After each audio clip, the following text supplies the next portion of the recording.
Hello everyone, welcome to let's institute platform. हम इतिहास पढ़ रहे थे।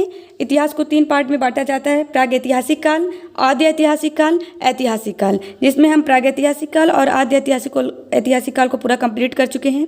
फिर ऐतिहासिक काल को 3 पार्ट में बांटा जाता है, प्राचीन इतिहास, मध्यकालीन, आधुनिक, जिसमें हमने प्राचीन इतिहास को पढ़ चुका है और मध्यकालीन इतिहास को हम पढ़ चुके हैं। हमको पढ़ना है आधुनिक इतिहास, जो 1707 से लेकर 1947 तक चलता है। ठीक है, इसके पढ़ने से पहले हम देखेंगे कि ब्रिटिश राज्य, यूरोपीय कंपनियों का भारत में आगमन कैसे होता है, कैसे कैसे ये लोग ब्रिटिश लोग भारत में आते हैं और कैसे अपनी कंपनी का विस्तार करते हैं। तो चलिए फिर हम स्टार्ट करते हैं। क्या होता है, यूरोप के साथ भारत का व्यापार बहुत पहले से ही हो रहा होता है। ठीक है, लेकिन तो क्या होता है कि वह रास्ता अरब और भूमध्य सागर से होकर आता है और ठीक है, लेकिन तो क्या होता है, बीच में होता है कि यहाँ पे 1400 ईस्वी के आसपास क्या होता है, कुंस्तुंतुनिया रहता है एक जगह, वहाँ पे क्या होता है, ऑटोमन साम्राज्य का कब्जा हो जाता है, जो एक तुर्की रहते हैं। ठीक है, यहाँ पे जब हो जाता है उसके बाद ये लोग इधर आने से मना कर देते हैं। ठीक है, कि ये वाला रास्ता बंद हो जाता है। ठीक है, फिर जो यूरोप के लोग होते हैं, इन लोगों को प्रॉब्लम होने लगता है कि अब ये लोग भारत के साथ कैसे व्यापार करें। तो ये फिर क्या करते हैं, एक नवीन समुद्री मार्ग का ये लोग खोज करने का प्रयास करते हैं। ठीक है, चलिए फिर हम देख लेते हैं, एक बार इससे समझ लीजिए। देखिए मैप से, देखिए यहाँ पे है भारत, यहाँ पे ईरान, यहाँ पे सऊदी अरब, फिर इधर देखिए इटली, यहाँ पे इटली है और ये पूरा यूरोप है। ठीक है, फिर क्या होता था, पहले यहाँ इटली, ये भूमध्य सागर से लेकर अरब से होकर, ये ईरान से होकर ये लोग भारत आ जाते थे और यहाँ से अपना व्यापार, मसाले का व्यापार करके चले जाते थे। ठीक है, लेकिन तो क्या हुआ, जब यहाँ पे कुंस्तुंतुनिया ऑटोमन साम्राज्य का अधिकार हो गया तो फिर इन लोग का ये रास्ता बंद हो गया। अब इन लोग को किसी नए रास्ते का खोज करना था, तो इसी वजह से क्या हुआ, नवीन समुद्री मार्ग की खोज के लिए ये लोग, जो यूरोप के लोग हैं, ये लोग अपने अपने दूध को भेजने लगे। ठीक है, फिर देखिए पहले क्या होता है, यहाँ पे क्या होता है, पहले देखिए कैम्ब्रियल आता है, यह पुर्तगाल का रहता है। ये देखिए यहाँ पे ही पुर्तगाल, छोटा यहाँ पे दिख नहीं रहा होगा उतना, यहीं पे देखिए पुर्तगाल होता है, इसका एक कैम्ब्रियल रहता है, ये भारत की खोज में निकलता है। तो ये किसकी, यहाँ ये ब्राज़ील चला जाता है, ये ब्राज़ील की खोज कर देता है। ठीक है, फिर यहाँ से एक निकलता है स्पेन, फिर देखिए यहीं पर स्पेन रहता है। ठीक है, इसके नीचे जब ये देखते हैं कि उसका स्पेन निकलता है, ये कहाँ चला जाता है, ये चला जाता है अमेरिका।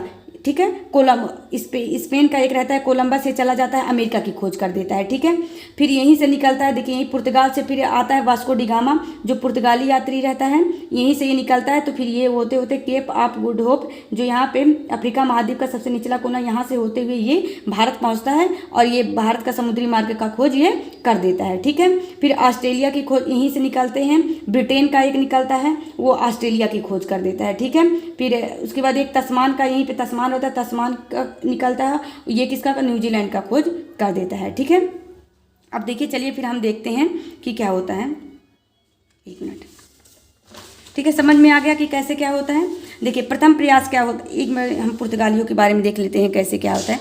देखिए जो ये पुर्तगाल रहता है, ठीक है, हमने बताया वास्को डी गामा प्रथम पुर्तगाली यात्री रहता है, तो जो क्या करता है, समुद्री मार्ग की खोज करता है, अर्थात भारत की खोज करता है। एग्जाम में बहुत बार पूछा हुआ है कि भारत के समुद्री मार्ग की खोज किसने किया था, तो वास्को डी गामा ने किया था। कब, 1498 में। देखिए इसके ही पहले 10 साल पहले, इसी के 10 साल पहले कब होता है, 1488 में बार्थोलोमियो डियास ने क्या किया था, ये मतलब कोशिश करता है खोजने की, लेकिन तो अभी हमने बताया ना, जो केप ऑफ गुड होप से वो क्या करता है, वापस चला जाता है, इसको मिलता नहीं है, ये कहता है कि भारत मिल नहीं रहा है, तो ये वापस चला जाता है।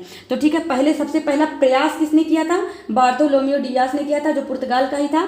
उसके बाद इसी के 10 साल बाद 1498 में वास्को डी गामा खोज करता है और क्या करता है, ये भारत के समुद्री मार्ग की खोज कर देता है। ठीक है, ये किसके साथ आता है, गुजरात व्यापारी एक रहता है अब्दुल मजीद के साथ, ये पश्चिमी तट पर आता है। कब, 20 मई 1498 को ये कालीकट बंदरगाह पे पहुंचता है। ठीक है, यहाँ पे ये किसकी मदद लेता है, अब्दुल मजीदी, इसी को इब्न मजीदी भी कहा जाता है। ठीक है, ये पहुँचता है। अब यहाँ पे देखिए उतनी समय केरल में शासन किसका रहता है, जमोरिन का रहता है। जमोरिन जो राजा रहते हैं वो किसका, वास्को डी गामा का स्वागत करते हैं। ठीक है, उसके बाद ये क्या करता है, यहाँ से बहुत सारा मसाला वगैरह लेकर ये फिर वापस चला जाता है कहाँ पे? पुर्तगाल। तो वहाँ पे जब ये जाता है, बेचता है, इसको कितने गुना मुनाफा प्राप्त होता है? 60 गुना मुनाफा प्राप्त होता है। ठीक है, फिर वहाँ पे तो एकदम हड़कंप मच जाता है कि ये मतलब गया था भारत और वहाँ से बहुत सारा मसाला लेकर आया और 60 गुना इसको मुनाफा हुआ। ठीक है, तो उसके बाद धीरे धीरे यूरोप में ये बात पूरा फैल जाती है। यूरोप की कंपनियाँ क्या करती हैं? भारत आना चाहती हैं। ठीक है, अब देखिए कैसे कैसे कंपनियाँ फिर स्थापना होता है, फिर कैसे कैसे ये भारत आती हैं। ठीक है, चलिए फिर हम एक मिनट देख लेते हैं। ठीक है, उसके बाद देखिए पुर्तगाली ईस्ट इंडिया कंपनी का हमने बताया था। ये किस देश का था? पुर्तगाल का। स्थापना वर्ष इस कंपनी का कब था? 1498 में था। ठीक है, फिर ब्रिटिश ईस्ट इंडिया कंपनी का, ब्रिटिश था, इसका स्थापना वर्ष कब था? 1600 था। ठीक है, डच ईस्ट इंडिया कंपनी, ये डच का था, ये 1602 में इसका क्या होता है? स्थापना होता है। यहाँ की कंपनी, डच कंपनी क्या करती है? अपना स्थापना करती है। Danish east India company, Danish का रहता है, जो 1616 में अपना स्थापना करता है कंपनी का। फिर फ्रांसीसी ईस्ट इंडिया कंपनी, जो फ्रांस की रहती है, ये कब करती है? 1664 में करती है। ठीक है, अब देखिए ये तो इसका स्थापना वर्ष है। भारत में आगमन का क्रम अगर देखें तो पुर्तगाल कब आते हैं? 1498 में आते हैं। ठीक है, अंग्रेज कब आते हैं? 1608 ईस्वी में आते हैं। उसके डच कब आते हैं? एक मिनट, डच कब आते हैं? 1605 ईस्वी में आते हैं। फिर डेनिश ईस्ट इंडिया कंपनी कब आती है? 1620 में आती है। और उसके बाद फ्रांसीसी कब आता है? 1668 में। सबसे लास्ट में कौन आता है? फ्रांसीसी आते हैं। और सबसे पहले कौन आते हैं? पुर्तगाली ईस्ट इंडिया कंपनी। इसकी कंपनी की भी स्थापना पहले होती है और ये आगमन, ये पहले आते भी हैं भारत में। ठीक है, नहीं तो ब्रिटिश ईस्ट इंडिया कंपनी का स्थापना तो 1600 ईस्वी में हो गया था। ठीक है, ब्रिटेन में, लेकिन तो ये कंपनी भारत कब आई थी? 1608 में। ठीक है, डच ईस्ट इंडिया कंपनी का स्थापना तो कंपनी का होता है 1602 में, लेकिन तो ये 1605 में ही भारत आ जाते। देखिए हमने यहाँ पे भारत में आगमन का क्रम पढ़ाया हुआ, इसको देख लीजिए। पहले पुर्तगाली आते हैं 1498 में, फिर डच आते हैं 1605 में, फिर अंग्रेजी आते हैं 1608 में, फिर डेनिश आते हैं 1620 में, फिर फ्रांसीसी आते हैं 1668 में। हमारा जो सिलेबस दिया है उसमें अंग्रेजों के बारे में दिया हुआ है कि अंग्रेजी कैसे भारत में आए, ब्रिटिश राज्य का कैसे स्थापना भारत में हुआ, तो हमको ब्रिटिश राज्य को पढ़ना है। चलिए फिर हम आगे देखते हैं। एक बार थोड़ा हम पुर्तगाली गवर्नर के बारे में देख लेते हैं। ये जो फ्रांसिस्को डी अल्मीडा रहता है, ये प्रथम पुर्तगाली गवर्नर रहता है जो भारत में आता है। कब आता है? 1505 ईस्वी में आता है। अब ये कौन सा ब्लू वाटर पॉलिसी चलाता है? एग्जाम में पूछ लेता है ब्लू वाटर पॉलिसी किसने चलाया था, तो फ्रांसिस डी अल्मीडा ने चलाया था। ठीक है, ये क्या था? हिंद महासागर में लगाया गया था। ये इसका कहने का था कि समुद्री मार्ग पे केवल मेरा अधिकार है, अर्थात हिंद महासागर में केवल मेरा अधिकार है, जो जिसको मैं मतलब कहूँगा वही केवल मतलब यह व्यापार कर सकता है। ठीक है, फिर अल्फांसो डी अल्बुकर्क 1509 में आता है। जब ये 1509 में ये चला जाता है फ्रांसिस्को डी अल्मीडा, तो अल्फांसो डी अल्बुकर्क आता है 1509 में। फिर इसका क्या होता है? वास्तविक संस्थापक इसी को कहा जाता है। ठीक है, इसको 3G गोल्ड गॉड ग्लोरी, ये 3 रूल अपनाता है। गोल्ड गॉड ग्लोरी अर्थात क्या? ईसाइयों का प्रचार प्रसार करना, गोल्ड यहाँ से बहुत सारे पैसे कमाना, ग्लोरी और आराम भी करना। ठीक है, नीनो डी कुन्हा ये क्या करता है? गोवा को अपनी राजधानी बना देता है कोचीन की जगह। पहले इनकी राजधानी क्या होती है? कोचीन रहती है, फिर ये अपनी राजधानी गोवा को बना देता है। इतना समझ में आ गया? चलिए फिर हम अंग्रेजों का उदय देखते हैं कि कैसे अंग्रेजों का उदय होता है। ठीक है, चलिए फिर हम स्टार्ट करते हैं अंग्रेजों का उदय क्या होता है। 1599 में जॉन मिल्हनहक भारत आए थे। ठीक है, यहाँ से एक बार हम देख लेते हैं। ठीक है, अंग्रेजों के उदय में देखते हैं कि 1599 में जॉन मिल्हनहक भारत आए थे। ठीक है, फिर क्या करते हैं? स्थापना होता है कंपनी का कब? कंपनी का स्थापना 1600 ईस्वी में होता है। 31 दिसंबर 1600 ईस्वी को महारानी एलिजाबेथ क्या करती हैं? कंपनी का स्थापना करती हैं और उसमें भारत के साथ व्यापार करने के लिए क्या देती हैं? 15 वर्षों का एकाधिकार भी देती हैं। एकाधिकार का मतलब और कोई कंपनी ब्रिटेन से भारत नहीं आएगी, केवल ईस्ट इंडिया कंपनी करेगी। और एक ऐसी कंपनी थी, एक प्राइवेट कंपनी थी। ठीक है, और जब 1600 ईस्वी में कंपनी का स्थापना होता है, उतनी समय भारत में किसका शासन रहता है? अकबर का, क्योंकि अकबर कितने 1605 ईस्वी तक रहता है ना। 1605 में इसकी मृत्यु होती है। तो एग्जाम में ऐसे पूछ लेगा कि जब वहाँ ब्रिटेन में कंपनी का स्थापना हुआ तो भारत में उतनी समय किसका शासन था? तो अकबर का शासन था। ठीक है, फिर चलिए हम देख लेते हैं।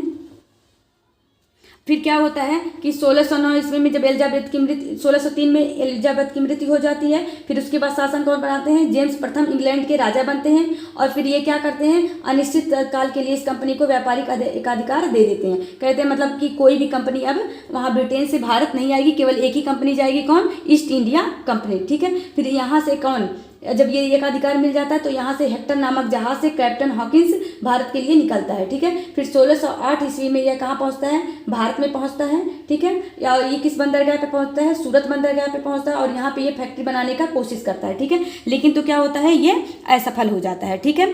फिर उसके बाद क्या होता है? जहांगीर के, अब देखिए जब ये कैप्टन हॉकिंस निकलता है तब तो किसका? अकबर का शासन रहता है। लेकिन तो जब पहुंचता है तो यहाँ पे किसका शासन हो जाता है? जहांगीर का, क्योंकि 1605 में अकबर की मृत्यु हो जाती है। ठीक है। फिर ये जब इसके शासनकाल में पहुंचा, फिर कैप्टन हॉकिंस क्या करता है? फारसी भाषा में तुर्की संवाद करता है। ठीक है। तुर्की संवाद करता है फारसी भाषा में, क्योंकि इनके शासनकाल में पहुंचता है। फिर इनके दरबार में जाता है कैप्टन हॉकिंस, जहांगीर से मिलता है, वहाँ फारसी भाषा में बात करता है, लेट कर और पैर चूम कर इनका क्या करता है? प्रणाम इनको करता है। जिससे क्या होते हैं? ये जो जहांगीर होते हैं बहुत ज़्यादा इससे खुश हो जाते हैं। फिर ये क्या करते हैं? 400 का मनसब दे देते हैं और यहीं से क्या करते हैं? इंग्लिश खां की उपाधि दे देते हैं। ठीक है इसको। फिर उसके बाद देखिए, फिर 1611 ईस्वी में कैप्टन हॉकिंस आता है, कैप्टन हैमिल्टन आता है। ठीक है, समझ में आ गया। 1611 में कौन आता है? कैप्टन हैमिल्टन आता है। ये क्या करता है? जहांगीर से व्यापार करने की अनुमति प्राप्त करता है। ठीक है। उसके बाद क्या करता है? अस्थायी कंपनी की स्थापना करता है 1611 में मसूलीपट्टनम में। ठीक है। यहाँ पे क्या होता है? अस्थायी कंपनी का स्थापना होता है। ठीक है। 1611 में कहा? मसूलीपट्टनम में। ठीक है। उसके बाद 1613 में पहली अस्थायी फैक्ट्री का स्थापित होता है। अध्यक्ष कौन रहते हैं? टॉमस एल्डवर्थ रहते हैं। ठीक है। पूरे मतलब यहाँ पे पूरा हो जाता है 1611 ईस्वी में अस्थायी फैक्ट्री की स्थापना हो जाती है। ठीक है। फिर उसके बाद चलिए हम देखते हैं 1615 में क्या होता है? जेम्स प्रथम का एक दूत रहता है सर टॉमस रॉय, यह भारत आता है और जहांगीर से अजमेर में मिलता है। ठीक है। यहाँ पे व्यापारिक फैक्ट्री कोठी बनाने का इसको अधिकार मिल जाता है। ठीक है। फिर 1632 में क्या होता है? ईस्ट इंडिया कंपनी ने गोलकुंडा पर अधिकार कर ये लोग क्या गोलकुंडा में जो बंदरगाह रहता है उस पर ये लोग अधिकार कर लेते हैं। फिर 1633 में पूर्वी तट जो बालासोर में रहता है वहाँ पर ये अपनी कंपनियाँ स्थापित करते हैं। ठीक है।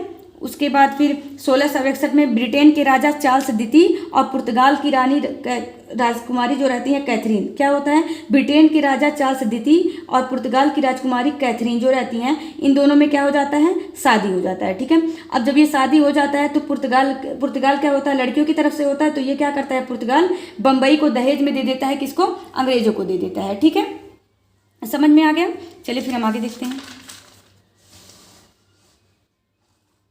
ठीक है।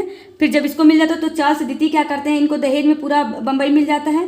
तो ये चार्ल्स द्वितीय क्या करते हैं? 10 पाउंड प्रतिवर्ष पर ईस्ट इंडिया कंपनी को ये पूरा बम्बई गिफ्ट मतलब दे देते हैं। इनको गिफ्ट में मिला रहता है बम्बई चार्ल्स द्वितीय को। उसके बाद ये 10 पाउंड प्रतिवर्ष पर क्या कर देते हैं? ईस्ट इंडिया कंपनी को दे देते हैं कि प्रतिवर्ष उनको 10 पाउंड मिलेगा और ईस्ट इंडिया कंपनी उस पर शासन कर सकती है। ठीक है।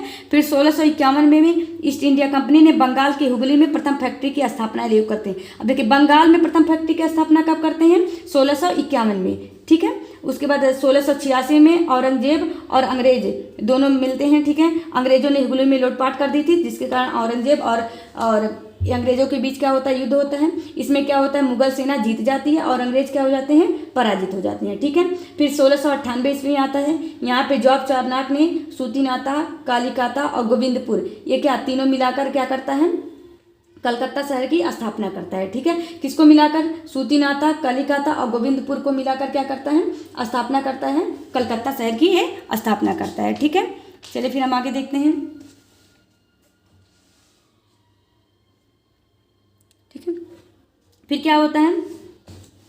1700 में फोर्ट विलियम किला कलकत्ता में गवर्नर चार्ल्स आयर बनाते हैं। कहाँ? 1700 में फोर्ट विलियम किला का स्थापना होता है कलकत्ता में। और देखिए फोर्ट सेंट जॉर्ज कहाँ बनता है? मद्रास में। और फोर्ट सेंट डेविस कहाँ बनता है? कुडलौर में। ठीक है, एग्जाम में पूछा हुआ क्वेश्चन है ये। ठीक है। फिर उसके बाद 1707 में औरंगजेब की मृत्यु हो जाती है।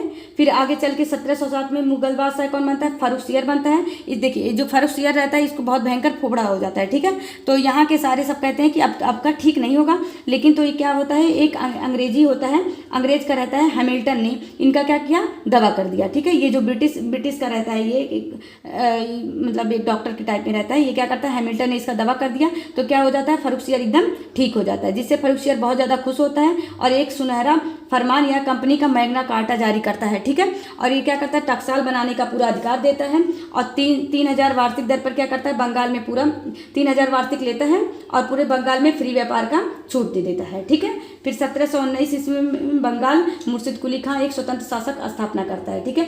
1719 में बंगाल की स्थापना कौन करता है, मुर्शिद कुली खां। एग्जाम में पूछा हुआ क्वेश्चन है, मुर्शिद कुली किसने बंगाल की स्थापना की थी, तो मुर्शिद कुली खां एक बंगाल की स्थापना करता है, ठीक है। फिर स्वर्ण फरमान, देखिए स्वर्ण फरमान जो ये जारी हुआ था कुल 3 प्रकार का हुआ था। एक शाह शुजा ने जारी किया था हुगली के लिए, स्वर्ण फरमान गोलकुंडा के लिए, शाही फरमान फर्रुखसियर ने जारी किया था, ठीक है, किसके, बंगाल के लिए, ठीक है।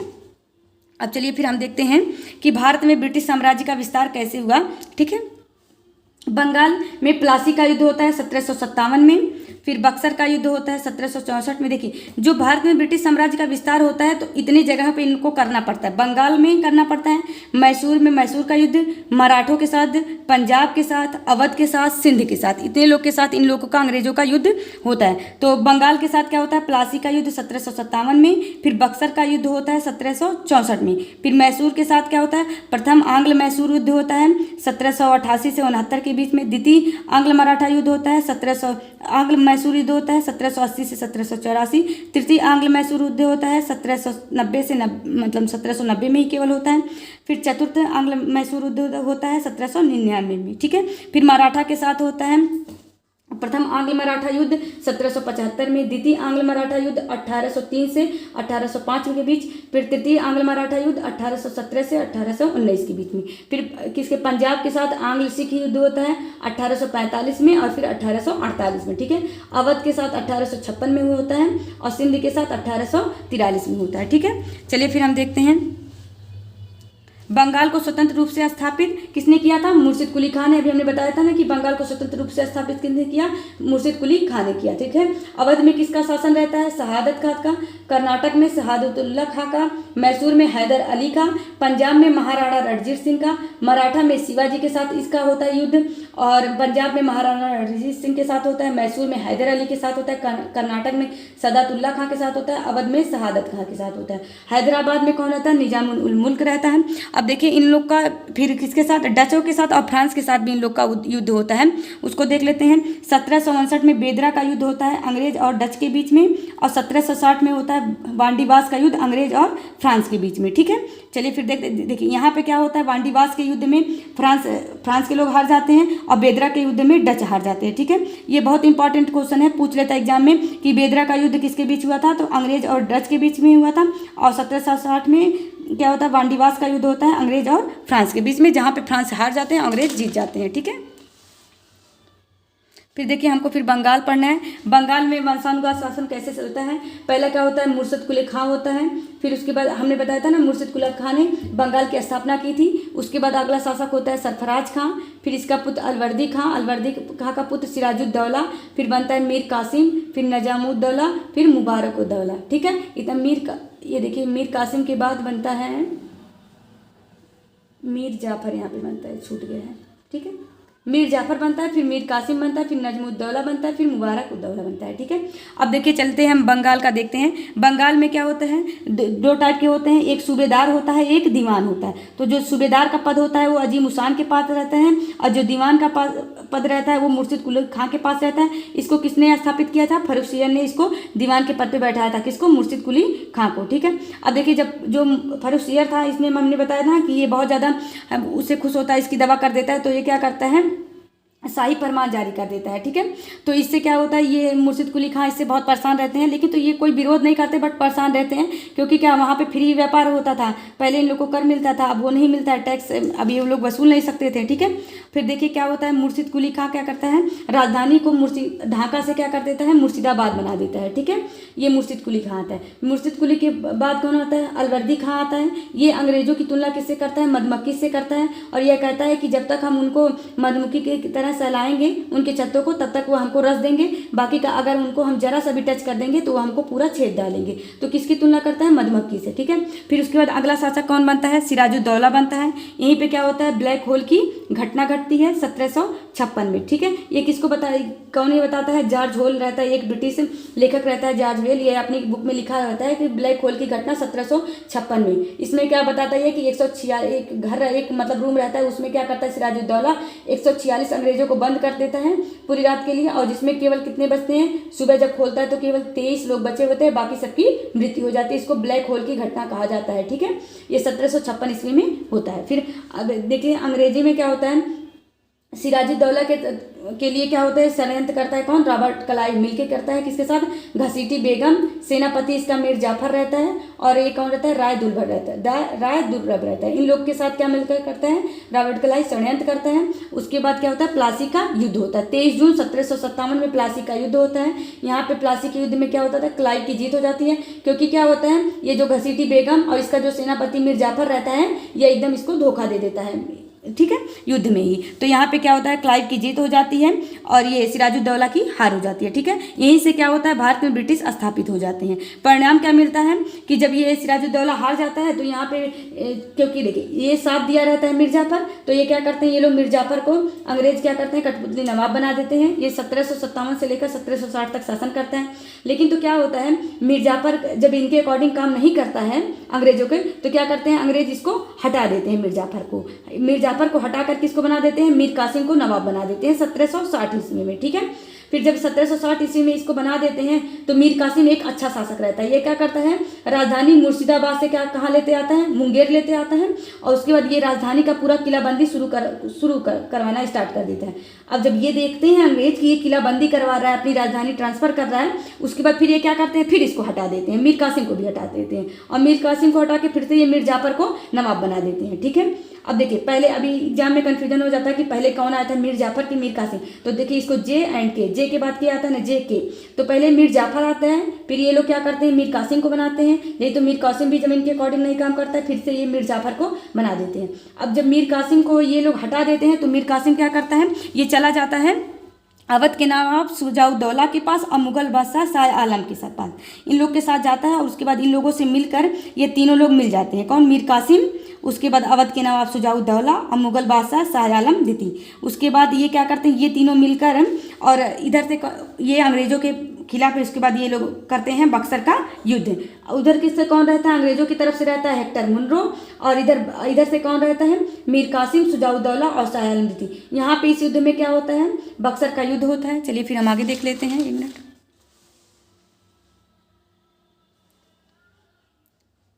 अब देखिए यहाँ पे बक्सर का युद्ध होता है 22 अक्टूबर 1764 को। यहाँ पे क्या हो जाता है, परिणाम क्या होता है, अंग्रेजों की जीत हो जाती है और इन लोग तीनों लोग हार जाते हैं मिले। ठीक है, फिर इन लोगों को क्या करना पड़ता है, इलाहाबाद की संधि करनी पड़ती है। इलाहाबाद की 2 संधि होती है, एक इलाहाबाद की प्रथम संधि, एक इलाहाबाद की द्वितीय संधि। इलाहाबाद की प्रथम संधि किसके, शाह आलम द्वितीय और रॉबर्ट क्लाइव के बीच में होता है। यहाँ पे क्या होता है, इसमें द्वैध शासन प्रणाली लागू हो जाती है।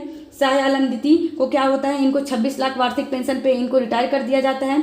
और ठीक है, द्वैध शासन प्रणाली का मतलब होता है इसमें प्रशासन और दीवानी 2 चीज बढ़ जाता है। प्रशासन कौन करेगा, नवाब करेगा। दीवानी जो पैसा का काम रहेगा वो कौन देखेगा, कंपनी देखेगा। ठीक है, उसके बाद ये क्या होता है, 1772 में आते ही वारेन हेस्टिंग्स जब आता है तो ये क्या कर देता है, इसको समाप्त कर देता है। एग्जाम में पूछता है कि द्वैध शासन प्रणाली को किसने समाप्त किया था, तो वारेन हेस्टिंग्स ने 1772 ईस्वी में। ठीक है, फिर इलाहाबाद की द्वितीय संधि होती है, अवध के नवाब और रॉबर्ट क्लाइव के बीच में होता है। ठीक है, इसमें क्या, अवध में मुफ्त व्यापार करने का इनको अधिकार मिल जाता है। अवध के खर्च पर अंग्रेजी सेना को रखने का भी इनको अधिकार मिलता है। क्या होता है, ये अंग्रेज जो होते हैं ये अवध के खर्च पर कहते हैं कि हमारी अंग्रेजी सेना आपके अवध के खर्च पे रहेगी, और अवध में मुफ्त व्यापार करने का भी इनको मिल जाता है, किसको, अंग्रेजों को। ठीक है, यहाँ पे हमारा क्या होता है, बक्सर का युद्ध समाप्त होता है, यहीं से पूरी तरह से ब्रिटिश राज्य भारत में क्या होता है, स्थापित हो जाता है। ठीक है, ब्रिटिश राज्य स्थापित।